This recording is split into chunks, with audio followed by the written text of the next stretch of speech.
नमस्कार, मैं विकास सिंह। देखिए, बिहार में बड़ा खेला करने के लिए चिराग पासवान की पार्टी तैयार हो गई है और यही कारण रहा कि चिराग पासवान के राष्ट्रीय प्रवक्ता ने बड़ा बयान दिया और सीधा सीधा उन्होंने कह दिया कि बिहार में जिसकी संख्या जितनी होगी सीएम उसी का होगा। उसके बाद में बिहार की राजनीति गर्म हो गई। आनंद फानंद में बीजेपी के जो मंत्री हैं वो सामने आए और चिराग पासवान पर बड़ा बयान दे दिया। वैसे में क्या कुछ कह रहे हैं बिहार सरकार के मंत्री जनक राम, पहले आप उन्हें सुनिए।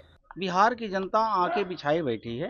देश के यशस्वी प्रधानमंत्री नरेंद्र मोदी जी का आगमन 24 तारीख को भागलपुर के धरती पर आगमन होने जा रहा है। आप जैसा जानते हैं कि लगभग 11 करोड़ देश में किसान मानधन योजना से लाभकारी होते हैं और बिहार में 82 लाख किसान मानधन योजना से लाभकारी हैं। सीधे देश के प्रधानमंत्री जी भागलपुर के धरती से पूरे देश के किसानों के खाते में डीबीटी के माध्यम से राशि उपलब्ध कराएंगे। कांग्रेस ने बड़ी तैयारी शुरू कर दी है, फेरबदल किया है और राहुल गांधी भी 2 बार बिहार आ चुके हैं और नया प्रभारी बनाए हैं।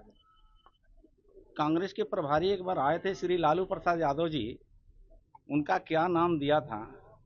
भक्त चरण दास को भक्त सुनर दास कहा था। ये बिहार की जनता ने देखी है।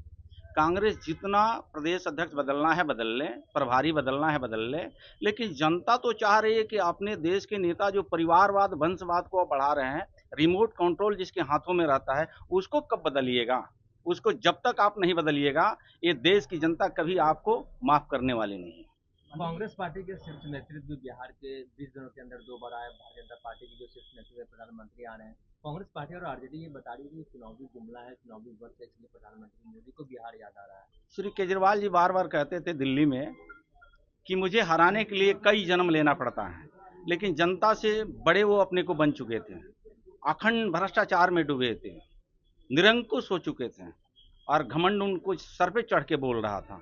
भारतीय जनता पार्टी एनडीए के नेता जनता के जनादेश को पालन करती है, घमंड और गुरूर में नहीं बोलती है। शायद वही घमंड और गुरूर मुख्यमंत्री के बेटा रहे हैं श्री तेजस्वी यादव जी, प्रधानमंत्री के नाती पोते रहे हैं श्री राहुल गांधी जी। शायद वो घमंड और गुरूर इसलिए बन रहा है कि राजा का बेटा राजा बनता था।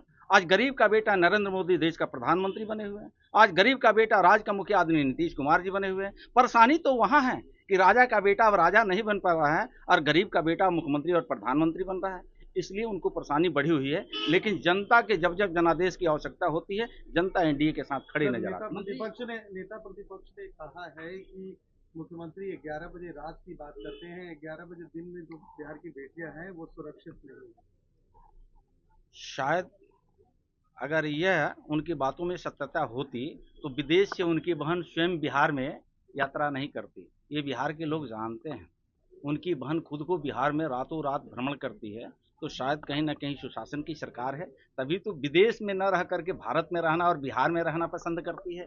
ये तो उनके परिवार से ही उनको मिल जाता है कि इतनी सुशासन की सरकार में हमारी बहनें भी सुरक्षित नजर आ रही है। उन्हीं के माता पिता की सरकार थी श्रीमती राबड़ी जी और लालू प्रसाद यादव जी की कि शिल्पी कांड हुआ करता था, बीबी विश्वास चंपा विश्वास का कांड हुआ करता था।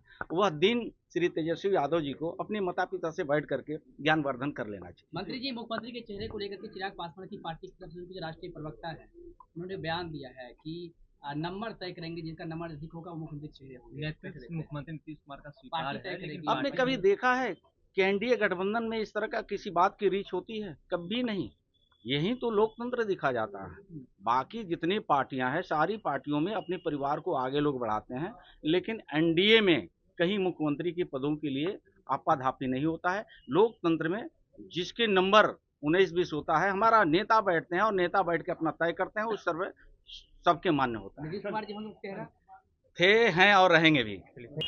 जी हाँ, सुना आपने, मंत्री साहब है। मंत्री साहब ने कहा कि एनडीए में सब कुछ ठीक है, वहीं पर नीतीश कुमार की जो उपलब्धि है उसे गिनाने लग गए। लेकिन एनडीए में कितना सब कुछ ठीक है, चिराग पासवान की पार्टी का जो बयान आया उससे साफ जाहिर होता है। लेकिन सवाल उठ रहा है कि अगर चिराग पासवान की पार्टी ने ये बयान दिया है तो किसके इशारे पर, और अब राजनीति इस पर खूब हो रही है। तो ऐसे तमाम खबरों के लिए आप रहिएगा हमारे साथ। खबरों का सिलसिला लगातार इसी प्रकार जारी रहेगा। धन्यवाद।